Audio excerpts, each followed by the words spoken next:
All right, guys, bang bang. I've got Mr. Scott Adams here. Thanks so much for coming to do this during these chaotic times. Well, what else am I going to be doing? I'm not going to the stores, not going to the bars. I got a little time. Let's do some podcasting here. Absolutely. So let's just jump right into the coronavirus or COVID-19, which everyone is freaking out, sitting at home, wondering, how important and real is this? What are just your general thoughts? I know you've shared a lot online, but just kind of give us what are you thinking today as we go through this? Well, of course, the scariest part is the fear of the unknown. I have this weird situation. I think most of you are experiencing it, which is I'm in the middle of a crisis, but by 8 o'clock at night, if I turn off my phone, I'm not really in a crisis. I'm just home like every other night, petting my cat, getting ready for bed, watch something funny on YouTube. So it's a weird kind of crisis where there's this floating unknown. Is there some doom coming toward me? And let me give you some thoughts to make you feel a little more comfortable with it.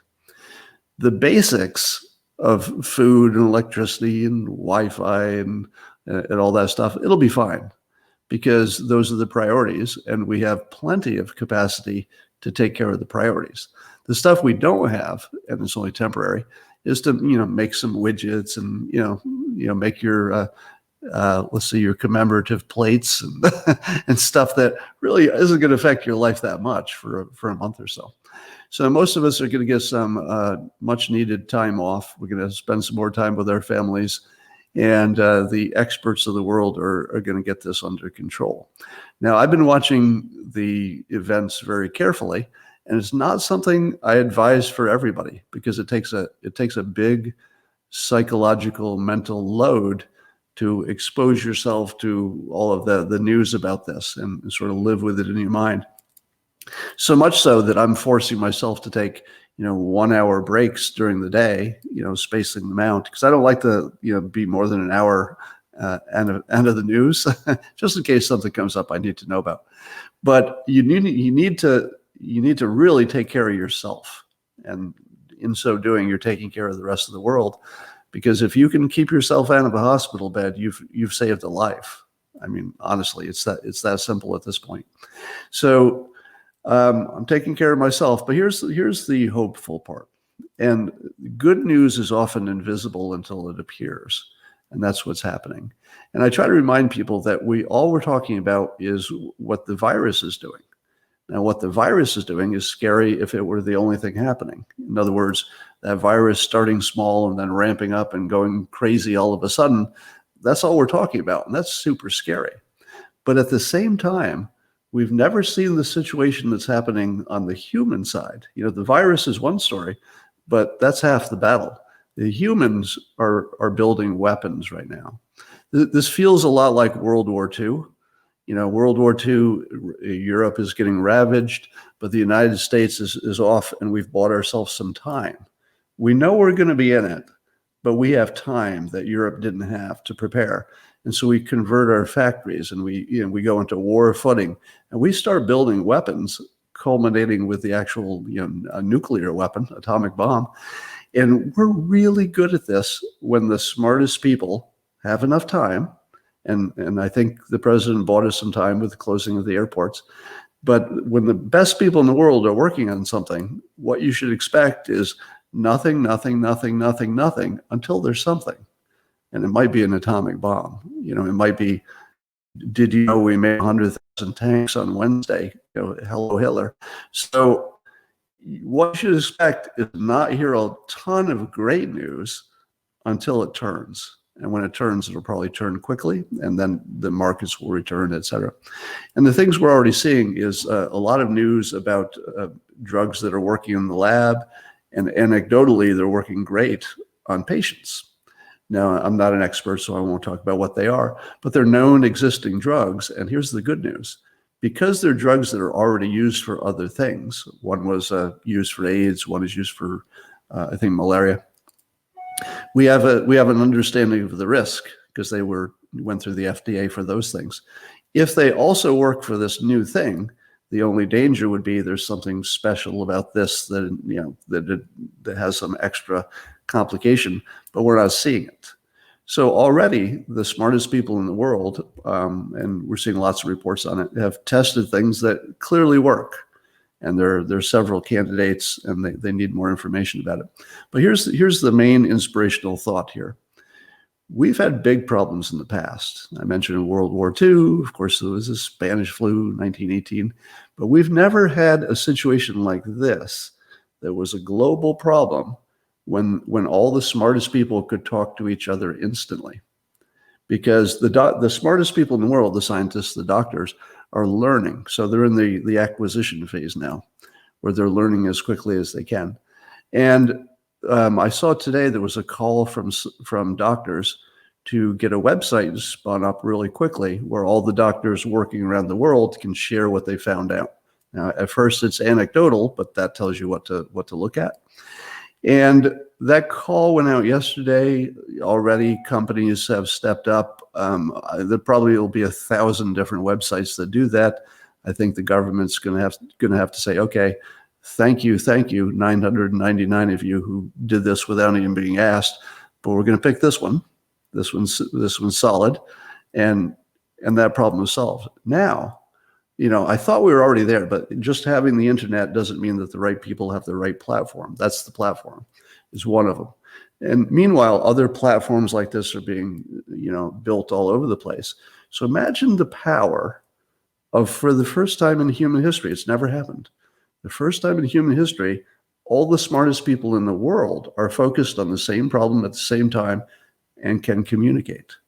And it's the and can communicate part that was spotty, but is going to go into hyperdrive by the end of the week, I would guess. I mean, it's going to happen really quickly. A website isn't that hard. So we're going to get a handle on this really quickly. And I don't know if the handle starts in 1 week or 2 weeks or 3 weeks or 4 weeks, but we can hold on because our basic services will work. I do think the government will respond with something like universal basic income temporarily, people who can't get paid. I see people all over who are stepping up to help. I don't want to be too specific about what I'm doing in this domain, but I've stepped up, in the people in my personal circle, make sure everybody's cool. Other people are doing the same. We're definitely going to get through it. One of the things that nobody smart is questioning is that we can get through it. We're talking about how much pain it will be, but we know we're going to get there. And we know the markets will recover because there's nothing systemically that's wrong with them. This is just this new foreign invader, the virus. And we'll get it under control. We always do. Really been around us versus them, and them being other humans or another country, etc. This is one of the first times, to your point, where it's us as humans versus an outside threat in the age of information. How much of that plays into the psychological element of the response versus something that's more of we can just shoot it, we can drop bombs, etc.? Yeah, it's an invisible invader that makes it scarier. If you're going to do a scary movie, having the monsters sneak up on you, you don't see it coming. That's always the scariest thing. So by its nature, because you can't physically see it, it just makes it a little bit scarier and harder to deal with, of course. But that brings also the question of President Trump, because I've been saying forever that he's the best I've ever seen in persuasion. But what good is persuasion against a virus? So this is a mismatch between a talent stack, which is, in my opinion, the best we've ever seen in terms of communication, mass communication to the crowds, and persuasion. But it doesn't work on something that doesn't have a brain. So if this were a robot invasion or an alien invasion, or in this case, a virus, those are all unthinking foes. And this is a case where I think the president has come up to speed on this now. I mean, the public and the government are very connected with social media and everything else. And the public said very clearly, it's great that we're hearing from the president. It's great you're putting the resources on it, but your messaging is a little off. And I've said that as well. And I'm a big supporter of his communication skills, as I said, but he's not quite the right fit for a brainless foe. And that makes sense because all of his life, he built an expertise about convincing people. So he has learned, he very quickly learned that he needs to be shown so that the public knows he's fully focused, and he's doing that, but quickly turn it over to the experts to give us the details. This is just one of those rare situations where salesmanship is the wrong tool, and it's hard for him to break that habit, I think, at this point. But we're in good shape. All the decisions, I would say, are solid. Even things later people will say, you should have done X, Y, or Z sooner. Sure. You know what else you could have done sooner? Everything that's a good idea. It's the weakest and lamest. I actually wrote a chapter in my book about it, Loser Think, about how the person who says you should have done it sooner is the most useless person in the room, now and later. Everything could have been done sooner. In the context of an emergency, you don't want to be looking back yet. I mean, you can glance back, but keep focused on the future. We'll have plenty of time to dissect it later. But for now, let's just say that the nature of an emergency is acting wrong, correcting, acting again, not quite right, correcting. So emergency responses are fast corrections. So everybody who says you should have done it sooner doesn't understand the nature of emergency response. You take your best shot, but you got to do a lot of improvising, and we're seeing that happening successfully.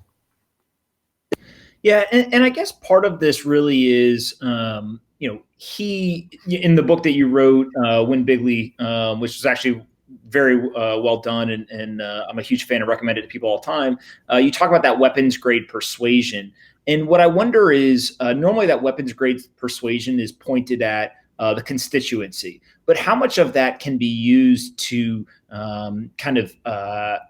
cooperate resources or move those resources internally to actually make this a non-political issue and to kind of work with other countries, et cetera? Is it possible to take that salesmanship and almost use it internally in government and geopolitics, or is it only something that works on the constituency? This crisis is so big and so important that persuasion is almost a useless tool. We've reached a point where there are good ideas and there are bad ideas, but persuasion is just sitting on the sidelines. And anybody who tries it, you're seeing people try to get a little political. Hey, I'll get a little edge. And you see them getting slapped back hard. I mean, the people who cross that line into, well, let's talk about politics today. Honestly, I blocked James Woods on Twitter for talking politics. And he's one of my favorite follows, one of the most fun people to follow on Twitter, but not this week, not today. I want to hear zero about AOC's problem or whatever problem. I want to see Ted Cruz tweet out something that AOC said, which he just did, agreeing that we need to get out of the politics. I forget what the message was, but it doesn't matter. It's the point that Ted Cruz agreed with AOC. That's the world we're living in. So I'm getting suggestions and ideas coming into me from Democrats and Republicans. I'm sharing them with Democrats and Republicans. None of this matters. And I believe that the president is, surprisingly, because I'm criticizing the communication, but I think the decision making and I think the resources are probably getting directed just about the way they need to. We see him trying to get rid of some red tape. That seems to be happening. So, everybody will do the should have happened sooner stuff, the lowest level of criticism, but we're heading in the right direction. So you should be happy about that. There's almost this element of like the enemy of my enemy is my friend, right? And I think that's kind of what you're talking about here. One of the ideas that you had around the virus, though, that I found very interesting was there's a lot of regulation and red tape in the healthcare and pharmaceutical world. Some of that for very good reasons. Some of it's just pure bureaucracy.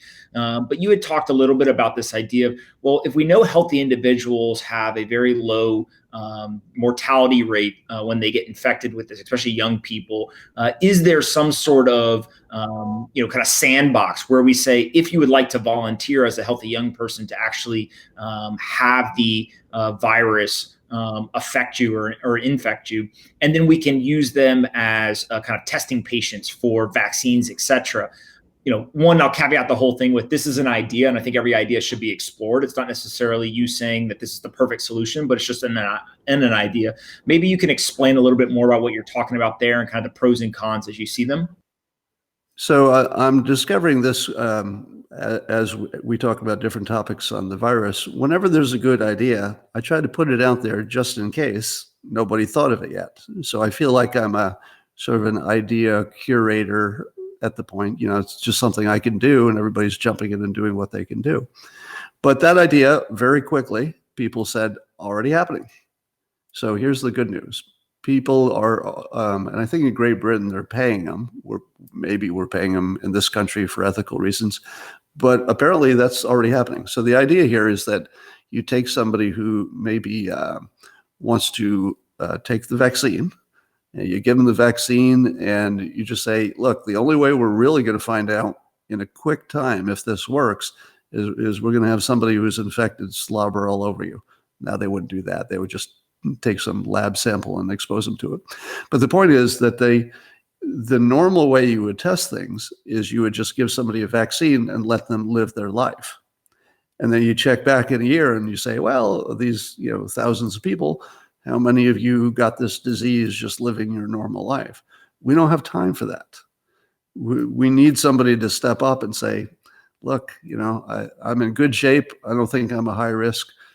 Give me the vaccine and then slather that stuff on me and let's see what happens. If I get infected, I'm taking that risk knowingly as a patriot for whichever country you're in, really for the world. I mean, it's not even a patriot thing anymore. It's a world citizen thing.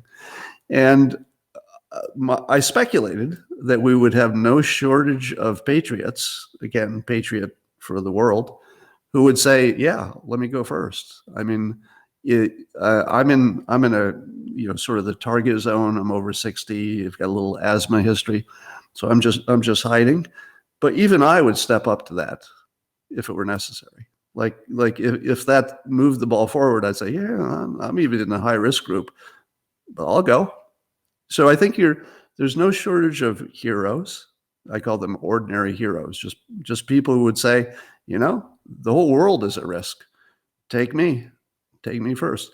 The great thing about human beings is that, in a crowd of 100, 97 will run away from the danger, but 3 will stand up and just start walking directly at it. And you'll never see an exception to that. There's no civilization, there's no tribe, no town where you don't get 3 out of 100, and that's a low estimate. I mean, it's way more than that, who would say, yeah, I'm going to run toward that danger because it's good for the 97 who ran away.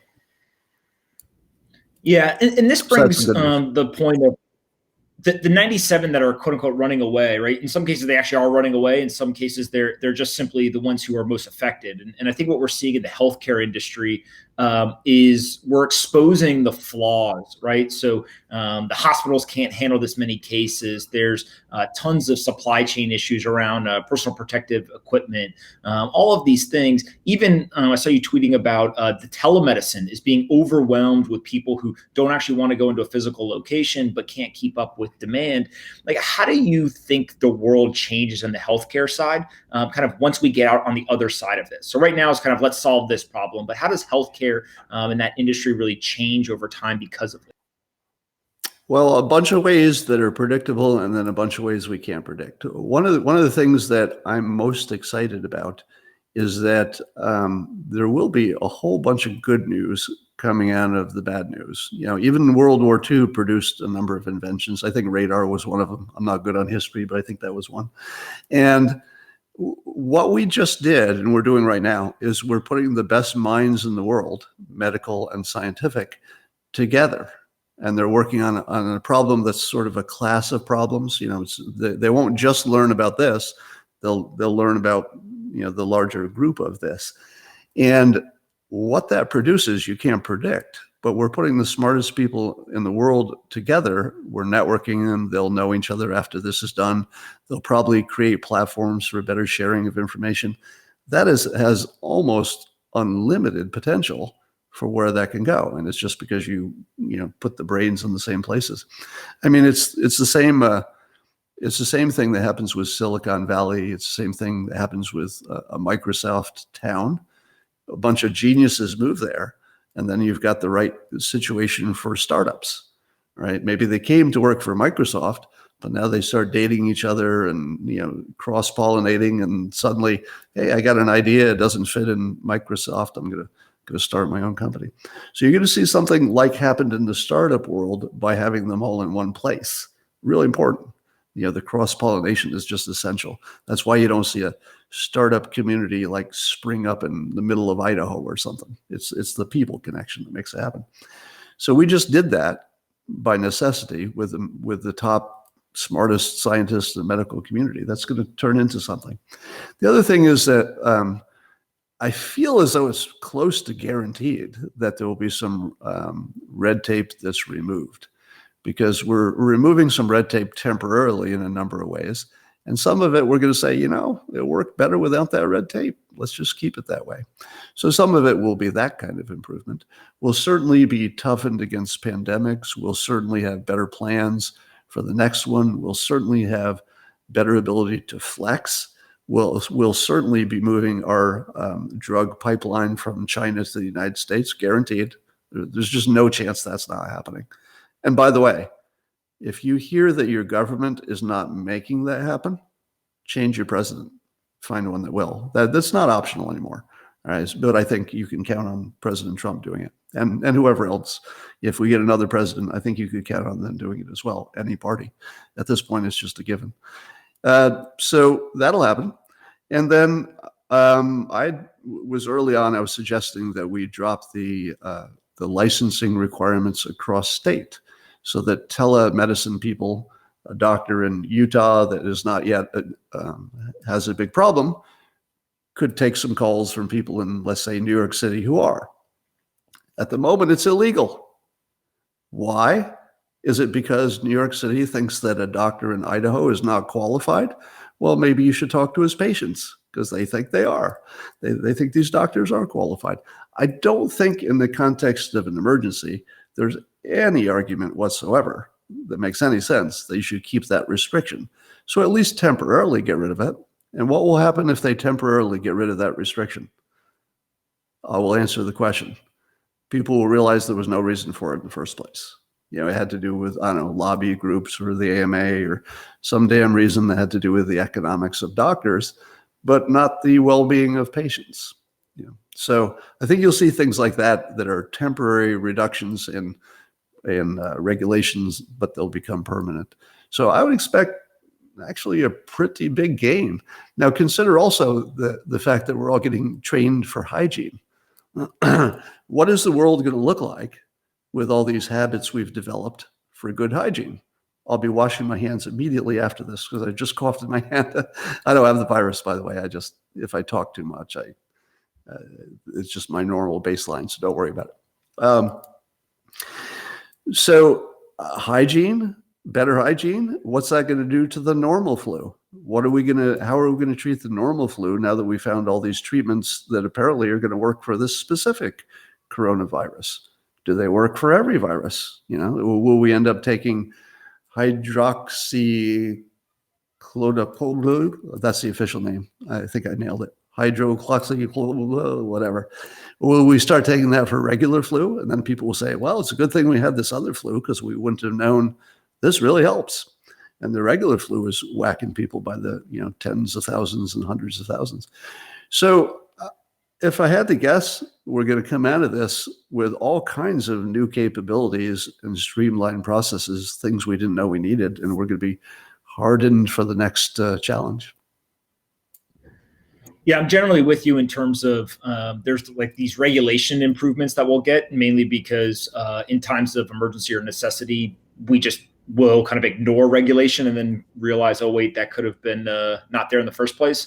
I actually think the way people work is very similar, right? All of a sudden people realize, wait a minute, I don't think we all actually need to go to this office, right? And some of this remote work or work from home and the tools, et cetera, could actually suffice. I saw a joke online that said, maybe we don't actually need all those meetings. They could have just been emails, right? And people realized that not only just work from kind of how they work changes, But then there's the economy as well. And obviously, I think there's a lot of people who are kind of worried that the economy is going to grind to a halt, mainly because people are being encouraged to not leave their homes. So it's not a, hey, I don't know if I have enough money. It's more of a, you can't leave your home and therefore your economic activity is going to fall off a cliff.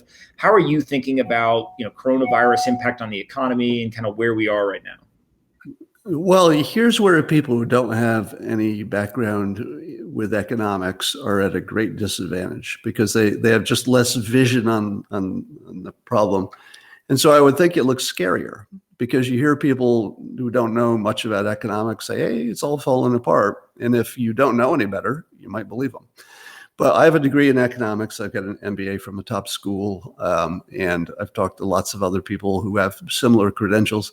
And let me tell you, there's one thing that 100%, and when do you get 100% of people agreeing on anything, right? But I would say that 100% of economists, 100% of big finance and economic people who really understand it, 100% of them say it's temporary, and with good reason, because they've seen other shocks. I think it was Morgan Stanley or somebody, I forget, who said that this is more like 9/11 than it is like the slump of 2008, 2009, meaning that there was an external shock, but it didn't really change all our resources and systems except in that little area, and then our security got tighter. But basically, the economy was still the economy when we woke up and shook it off. That's our situation now. So this virus is like a neutron bomb. It's affecting people, but it didn't break any machines, didn't break any processes. The internet's going to work fine. So the moment that we get the word, the uptick is going to be just breathtaking.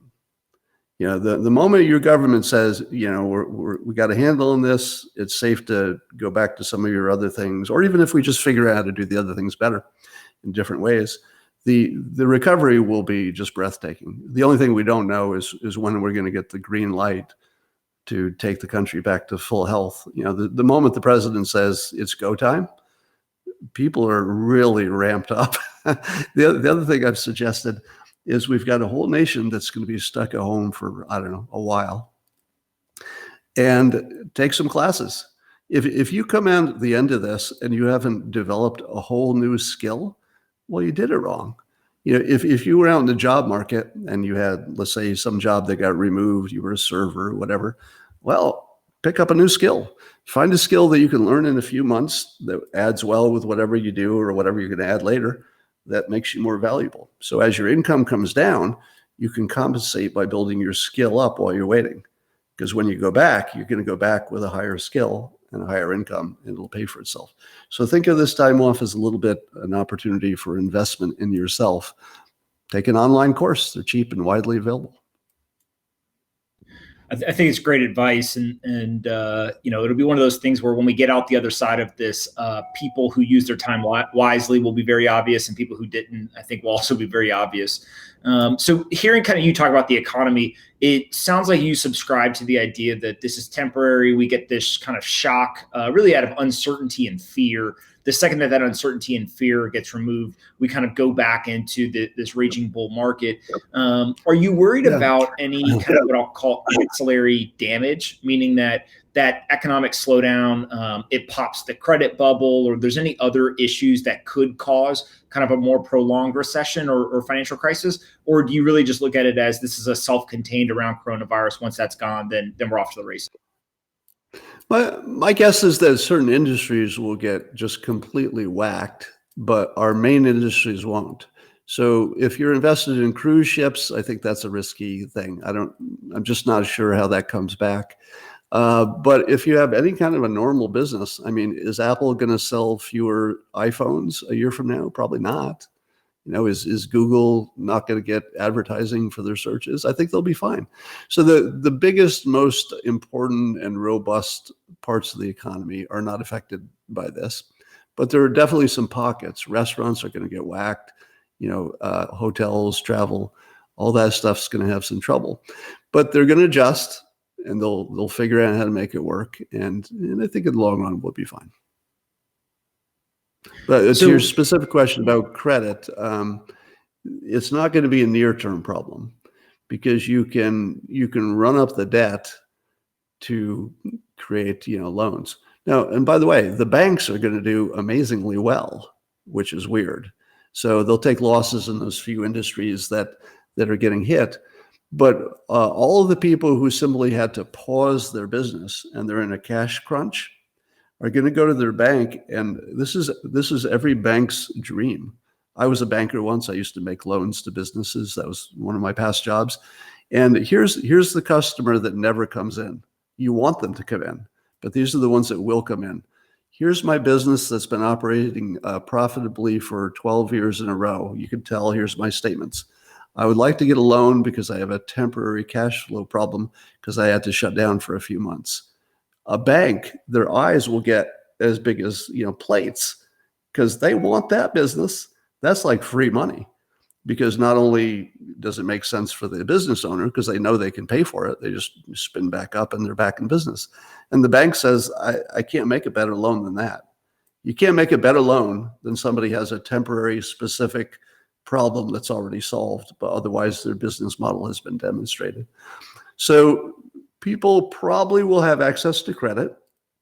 Banks will probably be the most top performing industry, is my guess, at least for a little while. The energy part of I have to tell you, I'm having a psychosomatic itching problem. It's because you're watching. If nobody were watching, this wouldn't be happening. But there's a part of my nose on the outside that's itching, and there are a couple other places in my faces, and I'm quite aware that they're entirely psychosomatic, because I'll just use this to I'll wash my hands as soon as I'm done. But the point is, we're probably all having that same little issue. We're all in this together. Yeah, nothing embarrasses me anymore. So I'll do what I have to do. I don't know. I think I made a point there, and I forgot what it was. This is what makes you a true legend. No, so I think all of that makes a lot of sense in terms of how kind of the ancillary reactions, if you will, on the economy. But then that brings us to kind of the response of the government, right? And so forget about kind of the lawmaker side. Let's just think about kind of monetary and fiscal stimulus and the potential things that could happen there. We're already seeing what I've been calling kind of monetary stimulus bombs being dropped, right? Kind of the emergency rate cut within 2 weeks, all the way down to zero. The $700 billion. It looks like Trump is prepared to ask for about another $800 billion in all sorts of stimulus, et cetera. How are you thinking about kind of the various options people have at their disposal, and what'll work, what won't work? Is anything kind of a sacred cow when we shouldn't go? Maybe negative interest rates or something else? Just talk about that a little bit. The more you know about economics, the more you realize you don't know anything. That's something that probably happens with a lot of experts. You start digging down and you realize, wow, there's a lot more I don't know that I do know. And I'll tell you, I'm not sure anybody's smart enough to know that some of these big technical changes, like the changes to the interest rates, I'm not even entirely sure those have a real world effect more than a psychological effect. But the economy is a psychology engine. So when they do things that boost confidence, that's the right thing to do. So I tend to look at the big, hard to understand stuff like, money supply and whatever, as unfathomables. It's like, I don't know, but it sounds like something good. And if the public thinks it sounds good, and if it builds their confidence, that is the thing you want to do. So there's that. But I agree with, I think Tom Cotton is saying this now, a Republican, and I think Andrew Yang has said this repeatedly, and I think everybody in the middle is starting to say, maybe UBI, universal basic income, might not make sense as an ongoing thing, but boy, does it make sense now. As one of the people who's going to be stuck with the problem of paying off the national debt, I don't see a better reason to run up the debt. Maybe I've never seen a better reason to run up the debt than what we have right now. So if you say to me, Scott, the debt's already an emergency. We owe however many trillions. We can't add 2 more trillion to that. To which I say, compared to what? Compared to what? I mean, I'm one of the people who's going to have to pay off that debt, right? Because I have money. It's not poor people who pay off debts. It's people with money. And I'm here to tell you, I'm okay with universal basic income. People got to eat. You got to keep the lights on, right? Well, the lights will stay on. But, people who are temporarily without a paycheck, they still need to go to the grocery store or order their online groceries. And I don't think, for me, that shouldn't be even a discussion.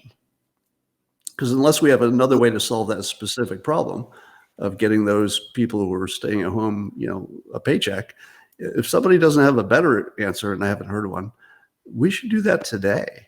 I don't know why Congress hasn't already done that. It feels like a today problem, not next week.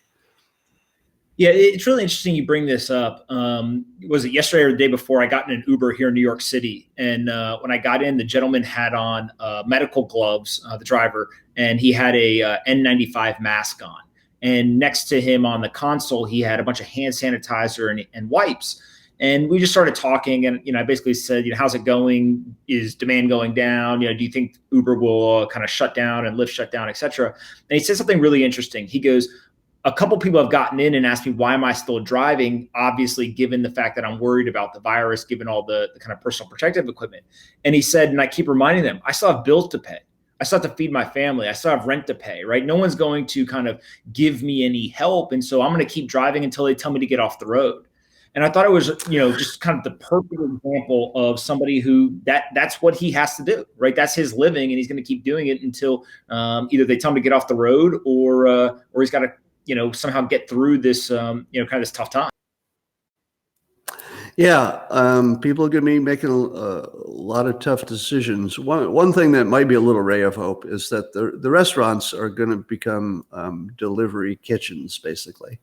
And the existing delivery people presumably are maxed out because, I used food delivery 4 times yesterday. Once was a supermarket order that we put in a week ago. It just took a week to get here.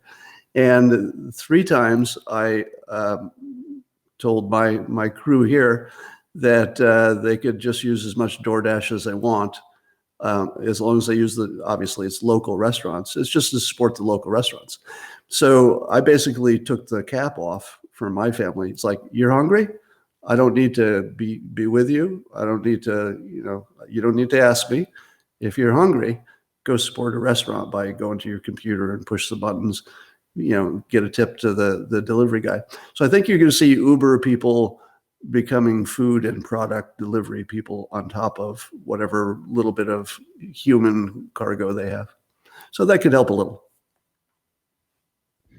For sure. And then in terms of the UBI, I've got this friend, Travis Kling, who always says that quantitative easing is just UBI for rich people, right? And kind of the idea that if we're going to, quote unquote, bail people out, or we're going to inject kind of this liquidity into the Wall Street finance world, is there really that big of a difference between handing that money directly to people? And I think you get into some semantics between, UBI versus MMT, and people have different versions of this. But at the end of the day, it's the concept of the government getting money to individuals so that they can put that money in their pocket and hopefully stimulate that economic activity. Do you mind if I curse? You're free to do whatever you want. So you've been warned if you're listening. The idea of doing any kind of a trickle down approach in this emergency is batshit fucking crazy, and we should just cut it out. Like, unless there's some economist who's going to disagree with me, I don't think so. You got people who need a check today so they can buy some food, or whatever they need to buy. I think UBI, we should be past the argument on that. At least for the temporary version. The permanent one, I think, is out of the question at the moment. But we can trial it, see what happens in the emergency. Maybe we learn something also, although it's a unique situation. So probably we wouldn't learn what we need to learn about a normal situation. But I'm watching Congress, and I'm saying, I'm very forgiving about the issue of when did you start, because everything could have been done sooner. But I don't think there's a pushback on this basic idea that you can't wait for it to trickle down. And I'm real unhappy if there's any politician saying something like that, be they Republican or be they Democrat. You're not qualified for your job if you're talking about waiting for it to trickle down and hope the business is kind to its employees and stuff like that. No, just give them the check. Give it to them right now. Today is the day. It's in an emergency. We're operating under what I call TV time. For people who work on live TV, if you've ever been in that situation, I've been in it a lot, waiting for the countdown. And you'll be chatting with the host, and there'll be 7 seconds until airtime. And the host will turn to me and start a conversation. And I'll be sitting there, the first times it happened to me, I'm like, don't you realize there are only 7 seconds? You can't start a conversation. What are we going to do in 7 seconds? And then you realize that they do the thing, you respond, you go back and forth, the light goes on, they look at the camera, and boom, it's game time. So there's this weird sense of compressed time in the live TV world that we need to take to Congress. Because, without exaggeration, the UBI thing should be done today. And I don't mean that hyperbolically. I mean, actually, Congress should get together and say, all right, let's just do this thing because we know we got to do it sooner or later. Let's just approve this thing. That's a today thing. They should be on TV time. Yeah, and I don't remember all of the details, but I think it was in 2008 under George Bush. I can't remember if it was a tax credit or an actual check, but as part of the financial crisis, I think there's like a $450 thing. It wasn't exactly UBI, but it's not like this has never happened before. And to your point about this kind of being a bipartisan thing at this point, I saw a bunch of headlines yesterday that Mitt Romney is even supporting, kind of $1,000 check for individuals, and there was a lot of kind of right. Kind of excitement that Mitt Romney is saying this. Yeah, we've got AOC, Andrew Yang, Mitt Romney. I think Tom Cotton is somewhere in that neighborhood. I'm there. It's the whole spectrum. If you can't get that done today, when people in the entire spectrum agree on it, I got some questions about Congress. That's a today thing. I hate to harp on that, but it's not a tomorrow thing. Yeah. And so that brings me to let's get away from the individuals and kind of the UBI. Now what we're seeing is a lot of industries going to the government and saying, hey, we need assistance, we need bailouts, kind of a whole spectrum of how people are articulating what they're asking for. But essentially what they're asking for are bailouts, and whether it's the airlines or other industries. And I think what's quickly becoming a somewhat controversial debate is a lot of these companies that are asking for help are also companies that had very high percentage of their free cash flow devoted to stock buybacks. So any ideas kind of around how you evaluate the bailouts of certain industries, and kind of how do we pick which ones get help, which ones don't? And then also, does the stock buyback stuff play into any of this in your opinion, or is that kind of a separate issue and shouldn't enter the discussion? Well, you're raising the question of what's fair in a sense, as opposed to what is possible. It's probably possible to bail out these industries, given running up our debt, but we know we can do that. So it's possible, but is it fair? That's really the question people are going to ask. And let me give you my emergency crisis answer to the question of, is it fair? Don't care. Don't bother me with that. The last thing I'm going to even engage with you is on a question of fairness during an emergency. And I had to have this conversation yesterday with somebody in, not Christina, but somebody in my life, where I had to explain that fairness is just nothing that will have any weight. Don't tell me that argument. Don't tell me what's fair. Don't want to hear it. We're in a position of you have to do what you have to do. So it's a greater good situation. And if the greater good is that we have a airline that goes back to health, we just got to do that. All right. That's not it's so unfair. The stockholders of the airlines, got some free cash. Don't care. I'm not even going to have that conversation with you. The conversation is airlines, yes, or airlines, no. If it comes down to that, it's going to be airlines, yes. And don't tell me anything else. Just be quiet. Take your feelings about the fairness do whatever you need to do to process them, but they're not part of the decision. That's ordinary world. In the ordinary world, we'll talk about fairness. In emergency world, it's not a thing. Yeah, and it's interesting that you kind of position it that way of, fairness doesn't enter the equation, because I think that's a pretty accurate way to evaluate it. The other thing that I've heard people argue is what I'll call more kind of the free market capitalism, which is, hey, if they've been bad allocators of capital, does that then mean that we should encourage more competition? Whether that is kind of in the extreme of let some companies fail and they'll get replaced by new challengers, or actually should we divert resources to help new challengers enter the market? How do you think about that balance between, maybe not bailing out industries versus letting them completely fail, versus bail out and then actually create a new paradigm or a new world for that industry moving forward, whether that's new regulatory issues or encouraging competition?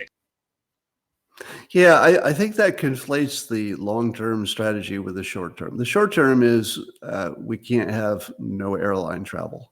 The long-term is how do you do it in the best possible way? And I think it's a mistake to mix those.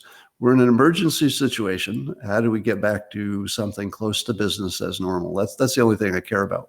If you're also trying to complicate that by, let's not let this crisis go to waste. Maybe we could change some things and change the industry and tweak it. Well, every time you add complexity, you're slowing things down.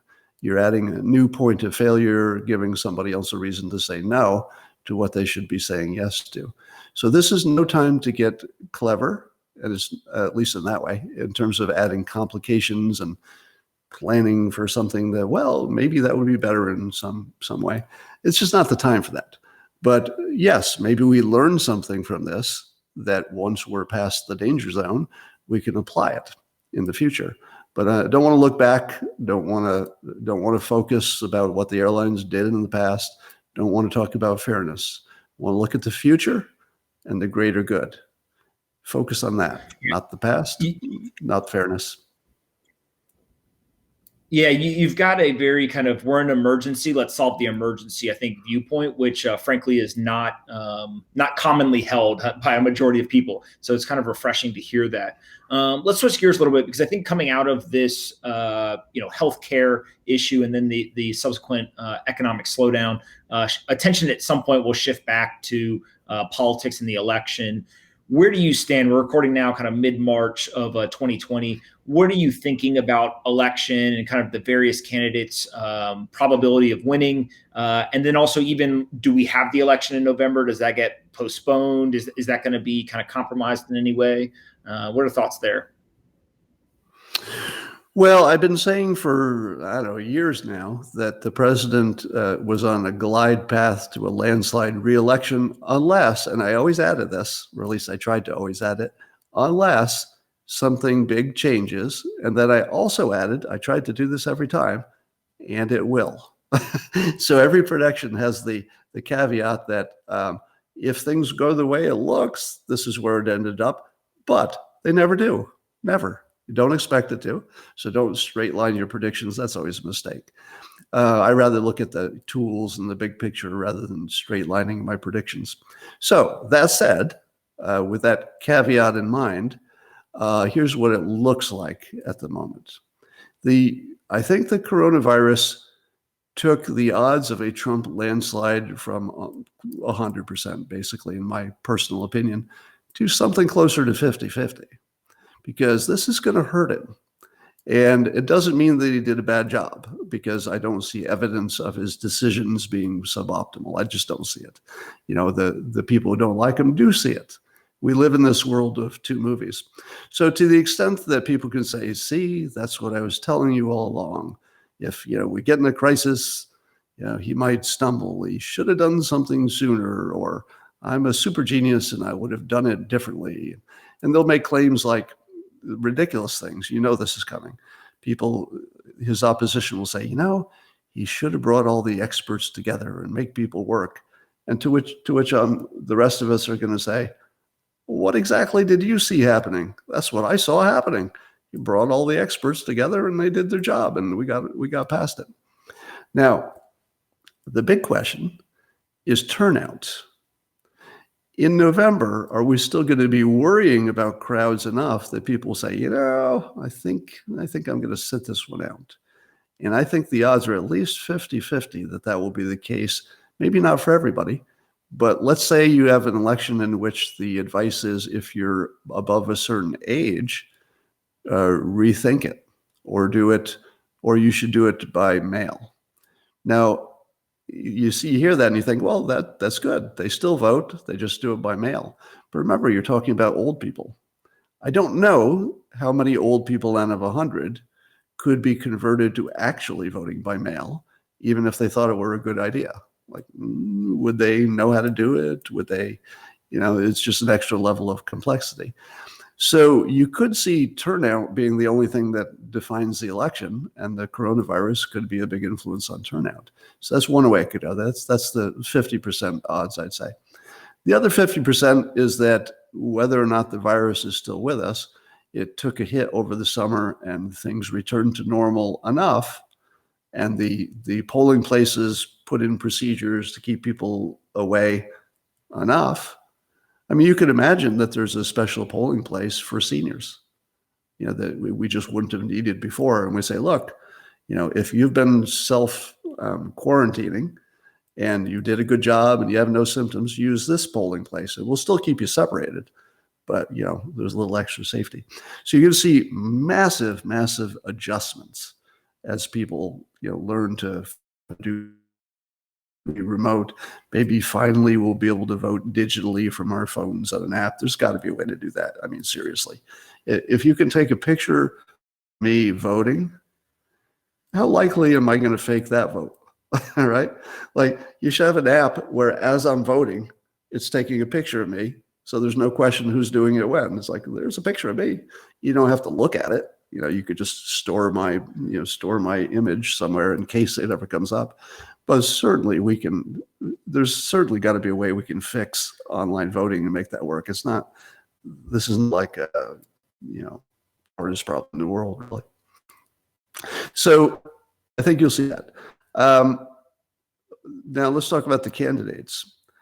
I made a bold prediction that I felt a little bit bad about, but it was more to wake people up. We've got 3 old candidates, and if they keep meeting people, and I don't know how they can turn it off, really, because even if they don't do rallies, it's the nature of the job that you're just going to have a lot of human contact.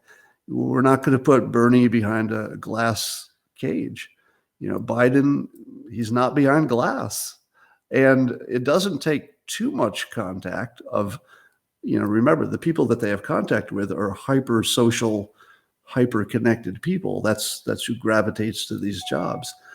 And I just can't see them not get infected.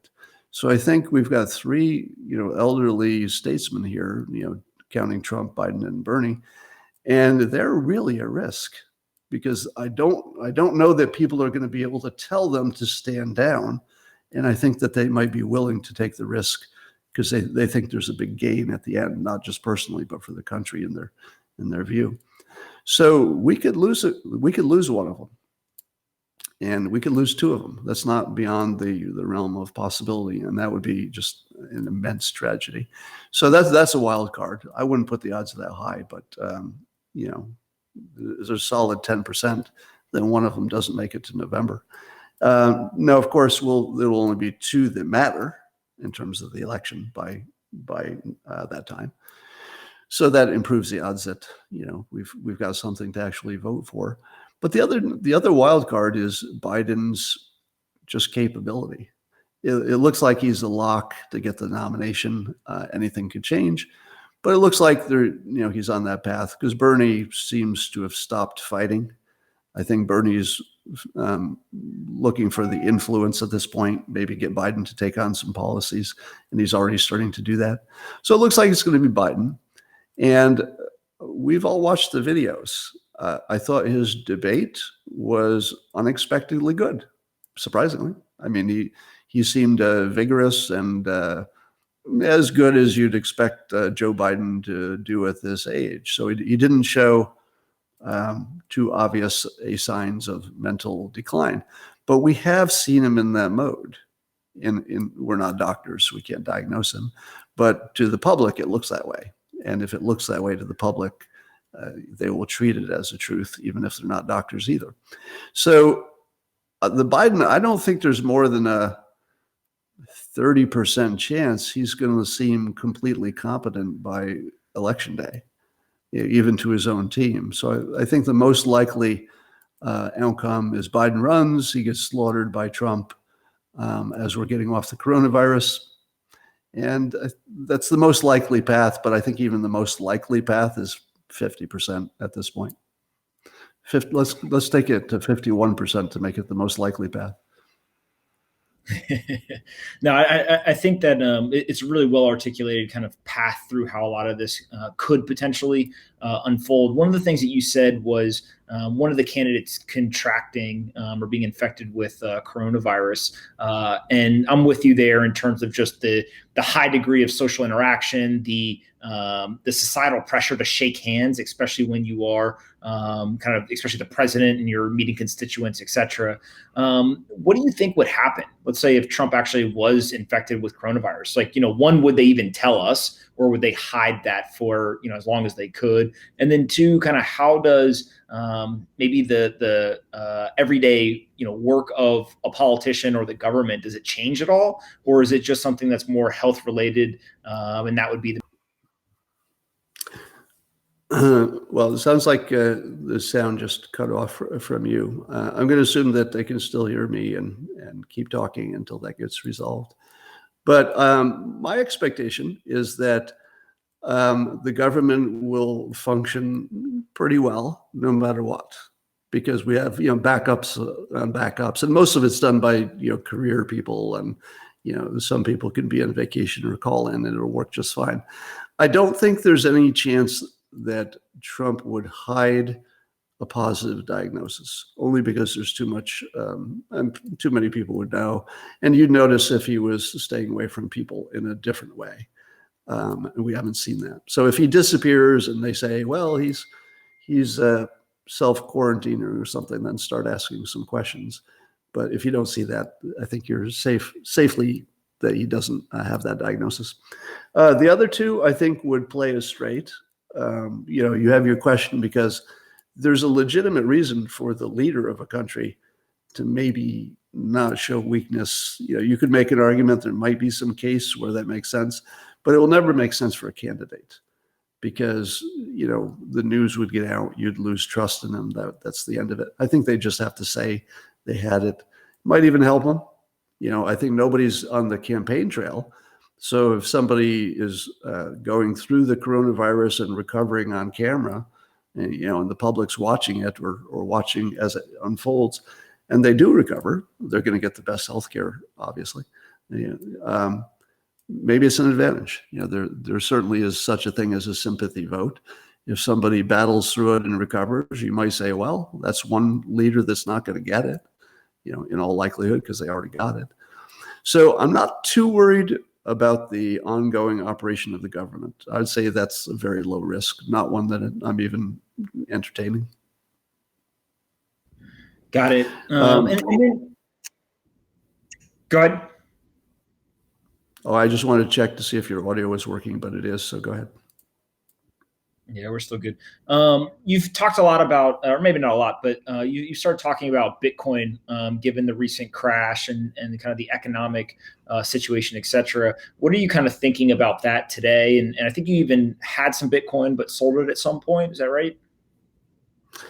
Yeah, I owned it in a fund, so I didn't own it directly, but I got rid of the fund before any of this business started. I just got rid of it for Bitcoin reasons, not for coronavirus reasons. But I'm no expert on Bitcoin. And I wouldn't give you financial advice even if I were. But I'll just tell you what I did. What I did was I held Bitcoin as sort of a hedge because it seemed like it might go up. I laughingly said that I was going to own it to stop other people from getting rich without working, because I was watching all these people getting rich without working, and I thought, well, I could stop that right now.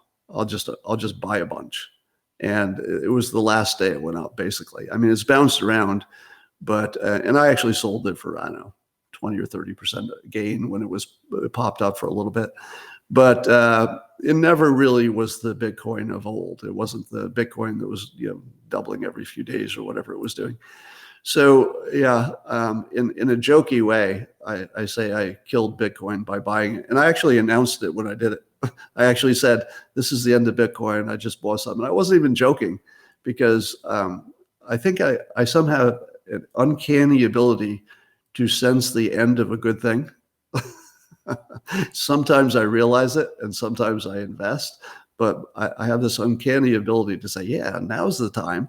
Oh, based on my experience, when I'm saying now's the time, that would be a good time to reconsider being in this at all. So I knew I was getting in late, took a little gain, got out. I don't recommend you get it or get out. I was interested to see if it tracked gold as a safe harbor, but it didn't.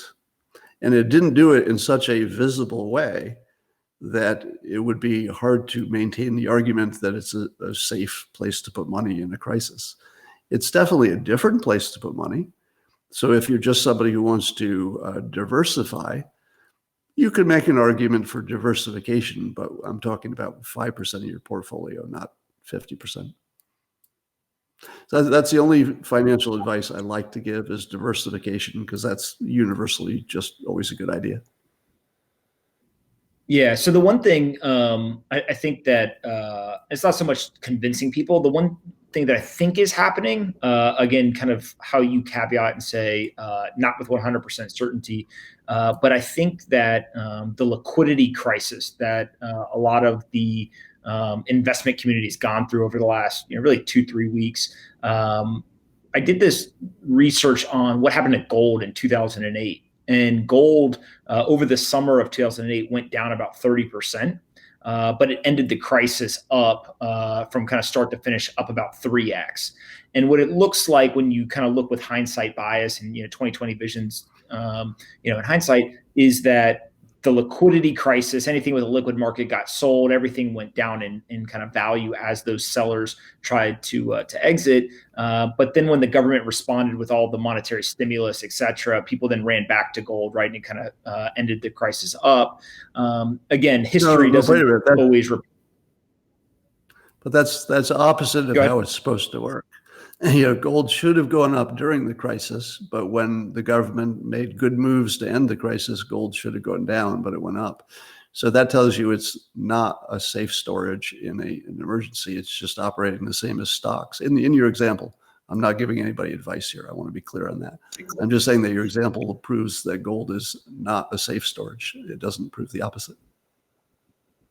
Yeah, and I think my point here being that if you kind of look at what's happening now, right? What happened in 2008, liquidity crisis, gold draws down. We're seeing gold draw down again now. It's down 10, 12%, whatever it is. Bitcoin's obviously down about 50%.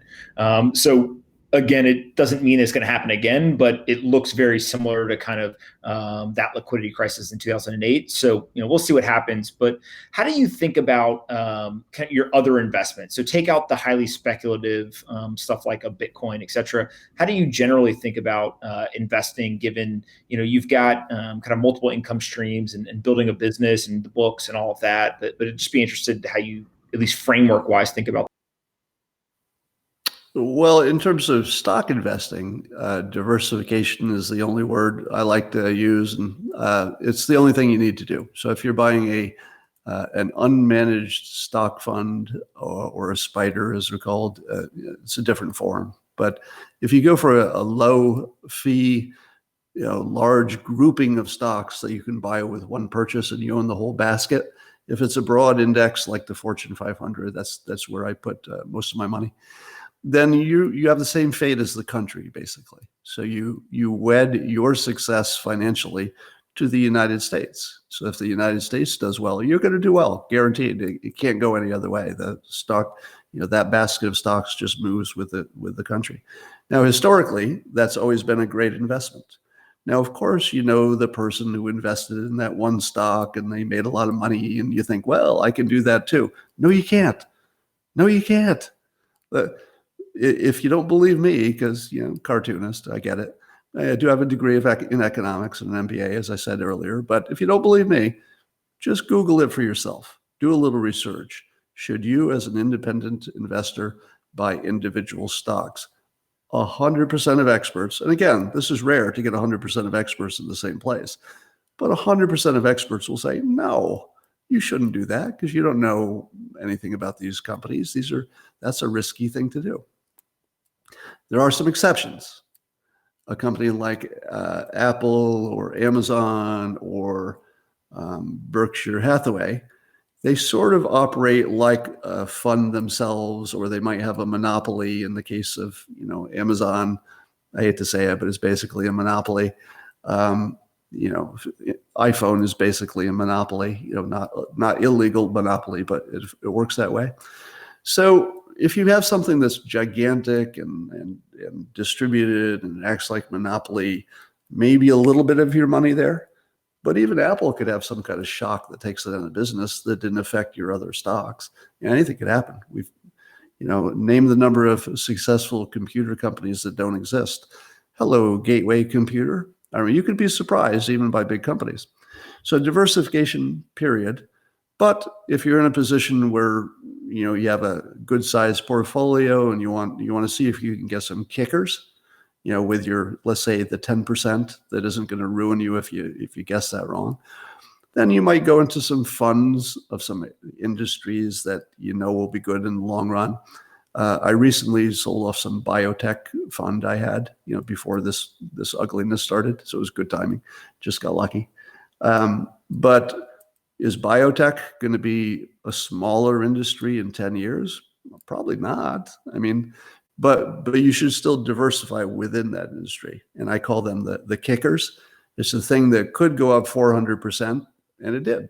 I think I had a 400% gain on that fund. But that's rare.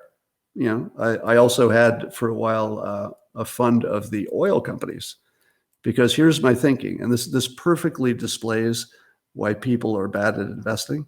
I said to myself, well, there's one thing that's not going to change. Oil is going to be hard to get, and will be expensive. Supply and demand, we'll always need more of it. It's hard to get. The supply might be more restricted. It's the easiest investment in the world. I'm not even betting on an individual company. I've got a group of companies. Of course, that industry is going to be fine, except that it isn't. And then Putin decided that oil should be $20 a barrel or whatever the hell he's doing. And suddenly the shale business collapses and the industry starts, melting. Now, could I have seen that coming? Maybe some people were smarter and saw it coming. It's possible, but it was a hard one. So that's why it's so important that even if you're getting a little, 10% of your portfolio, if you're putting in these even funds of an industry that's the most solid industry you've ever seen in your life, can all change tomorrow. So that's where diversification is your friend. I think that makes a lot of sense. Last thing before I let you go, there's a lot of people when I ask kind of what questions do you have for Scott, that we're asking some version of business leaders today, especially in times of uncertainty and fear, and obviously the coronavirus, the economic impact, et cetera. Kind of how would you, if you were talking to them, how would you kind of either coach them or guide them through these times, right? Both in terms of externally, maybe how they communicate with customers or, other partners, et cetera, but then also internally as a leader of a company with employees and kind of all of that going on. Just how do you think about that as either the CEOs of these businesses should be thinking or actually any execution type stuff? Well, the good news is I think that by the time you become a CEO of a major company, you don't need my advice. And that means that they're taking the position of employees first, maybe customers first, depending on the nature of your business. But if at the end of this crisis, your employees think, wow, they really cared about me. In some cases, they paid me to not go to work. They were flexible.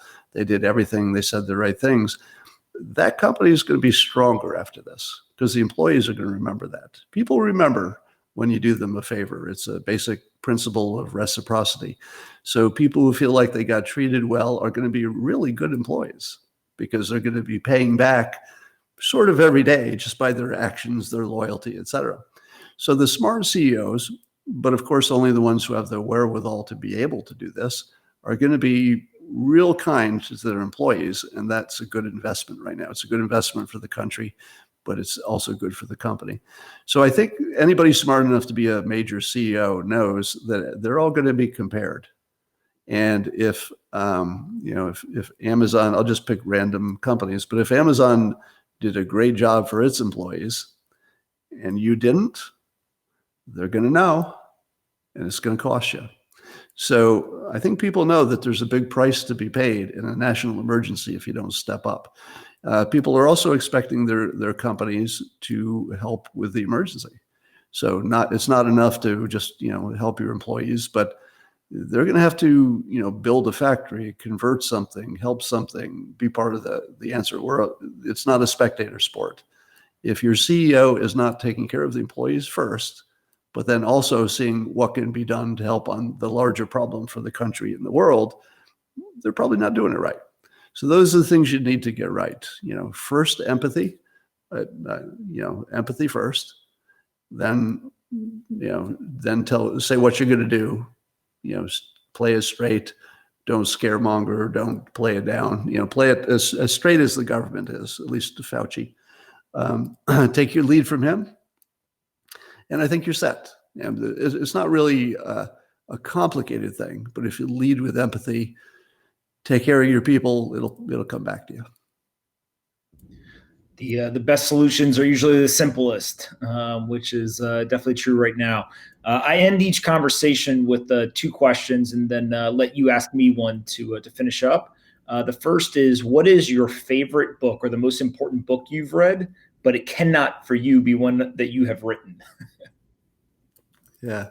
I would say that the book Influence by Robert Cialdini is a must-read for anybody in any kind of a business or organization, anybody who deals with people and needs to influence them, to understand the world and how irrational people are and how easily they're influenced by things you wouldn't necessarily think were influential.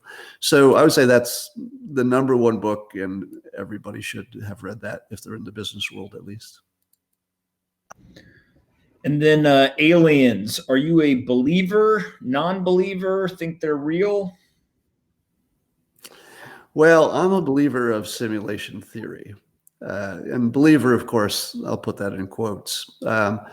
The idea behind simulation theory, just for anybody listening who doesn't already know, is that the odds of us being a real civilization versus someone else's computer simulation is very low.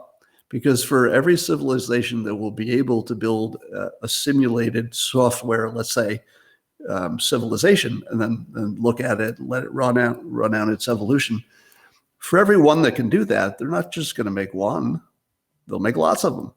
So the odds of us being the original species versus something that the original species created that is more of a virtual, hologram and software, and we think we're real, but we're not. The odds are that we're a simulation. And, if you calculate the odds, it's probably 1 trillion to 1, which doesn't mean it's true. But at least as we see the world, it looks like it's probably 1 trillion to 1 in favor of it. So I like the odds. So when you say, that's why I put a quote on belief.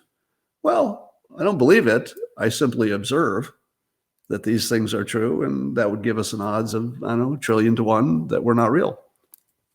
Not real in the sense of being an original species. So if you were a software simulation, would the simulators build worlds that you weren't going to visit?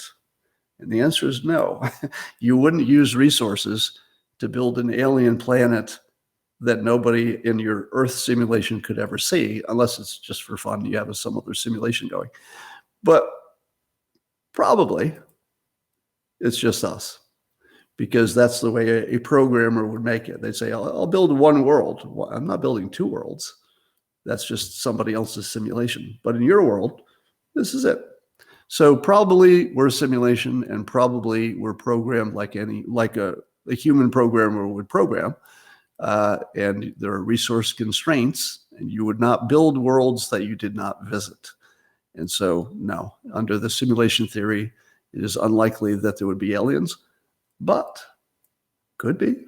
Yeah, maybe we're like a video game where you have to go up to another level. Yeah, you have to win this level and beat the coronavirus before you see the aliens. So I guess anything's possible, but I'm not betting on aliens.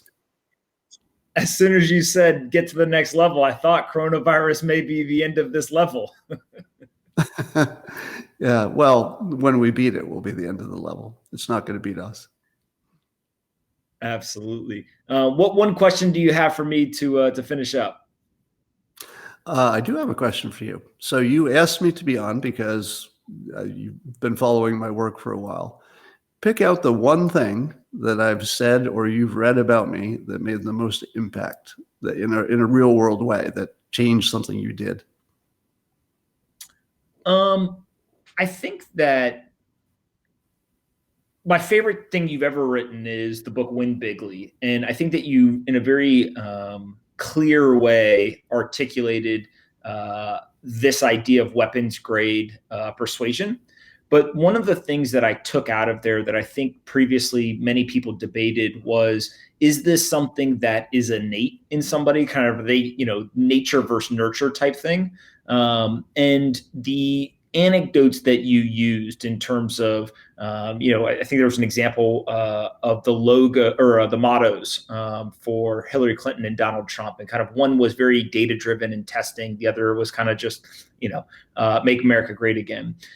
Those types of things, or the Rosie O'Donnell example at the debate, et cetera. What I think that it really showed me was there is some people, right? That there's probably a small group of people, but some people who have more of an innate ability or inclination to have that persuasion.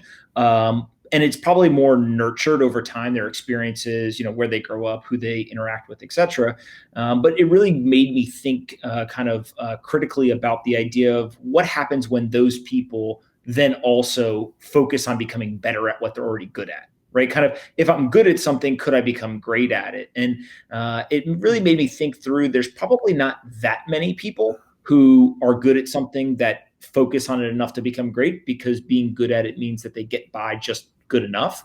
But people like, maybe it's a John F. Kennedy or a Martin Luther King, who kind of already have the charisma and have the ability to be persuasive, et cetera, and then actually focus on improving it. It turns them into kind of world class, if you will. And so I think that just those anecdotes really kind of said, well, what if you use the innate ability and then overlay it with kind of the professionalism of trying to be great at it? It just really made me think a lot. And you were one of the only people who I think has talked about that in detail. Great. Yeah, I think of persuasion like any other skill. People have a natural ability, but everybody can be better at it. So it's sort of like learning to write. You won't necessarily become Shakespeare, but everybody can learn the technique of writing better. So persuasion is just that. And you're right. If you start with a President Trump personality, it becomes weapons grade, because he takes bigger risks. He goes bigger than people in that accentuates his technique. But for a regular person, you could be an introvert and it would still be really helpful stuff, because everybody's persuading all the time. Thank you for that answer. I appreciated that. Absolutely. Where can people go find you online? Where would you like them to go visit to find out more about the books and all the work that you've done?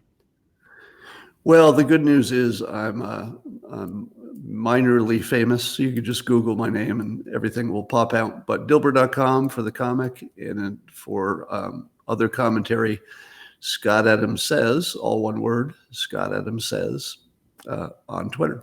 And that'll get you to everything else. Awesome. Well, Scott, listen, I really appreciate you doing this, especially during the chaotic coronavirus times. But I think people are really going to enjoy this one. So I appreciate you taking the time to do it. Thanks for having me. Like I said, I'm going to have a lot of time in the house, so might be doing some extra podcasting. So thanks for spending some time with me. I enjoyed this, and let's do it again.